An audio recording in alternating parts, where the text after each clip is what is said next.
The case against Dr. Ato Forson is that he allegedly wrote letters of credit to the Bank of Ghana for the over 2.7 million euros without authorization. Prosecution alleged that it is these letters of credit that paved way for the purchase of the ambulances which were not fit for purpose. The judge indicated that a prima facie case of causing financial loss to the state has been met since prosecution has been able to prove that the ambulances were purchased, monies were expended, but they were not fit for purpose. On whether Dr. Ato Forson can be held liable for the financial loss, the court noted that since the lawyers of Dr. Ato Forson have not been able to prove that he had authority for the letters of credit, then he has a case to answer. Dr. Ato Forson, in his cross-examination of prosecution witnesses, noted that he had authorization from said Tekpe, the then Minister of Finance, hence he cannot be held liable. The court, however, concluded that since the prosecution had made a negative averment that Dr. Ato Forson did not get authorization for issuing the letters of credit, and since the Tekpe in his statement volunteered to the investigators did not conclusively state that he authorized the accused person, the burden lies on Dr. Ato Forson to prove his positive averment that he had authorization. The judge likened this to the situation when a police officer makes a stop of a motorist, indicating that the motorists do not have a license. The judge noted that in such a situation, it is the burden of the motorist to produce his or her license to prove otherwise. The other two accused persons, Dr. Sylvester Anemena, who was the chief director at the Ministry of Finance at the time of the deal, and businessman Richard Jakpa, who are also standing trial for counts related to the ambulance deal, have also been asked to open their defense.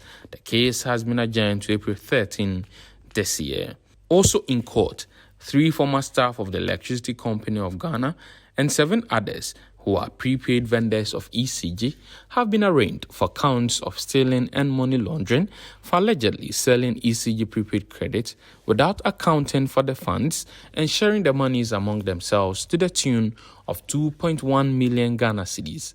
According to the facts of the case, the first accused person, Ali Nancy Shaibu, who was a computer programmer at the ICT department of ECG at the headquarters, acted in concert with the other accused persons to sell prepaid credits and share the proceeds without accounting for same. The 2 other ECG officers in the case are one Grace Gardner, a cashier at ECG Kaswa branch, and Anthony Quay, a technician at the ECG Kaswa branch. The accused persons, according to the prosecution, used proceeds of their crimes to purchase a Toyota Highlander station wagon, an unregistered Mercedes-Benz saloon car, and 2 houses, one located at Amasaman and the other at Bashen Junction in Kumasi, hence the money laundering charges.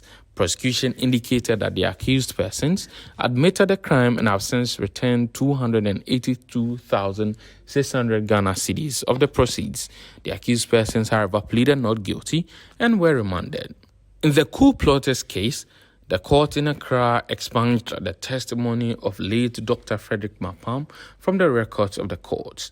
This comes after the court received confirmation of the death of Dr. Mapam, who was standing trial, with 9 others for allegedly plotting to destabilize the country. Dr. Mapam was confirmed dead on Sunday after he collapsed at home and was rushed to the hospital. Prior to his death, Dr. Mapam has entered his defense and testified that the state, through its prosecution witness 3, planted all the evidence that is being used against him. However, some of the other accused persons did not get the opportunity to cross-examine him before his untimely death. The court, after being notified of his death, then directed that the records of his testimony be expunged from the records as his testimony was incomplete. The second accused person has therefore been directed to open his defense.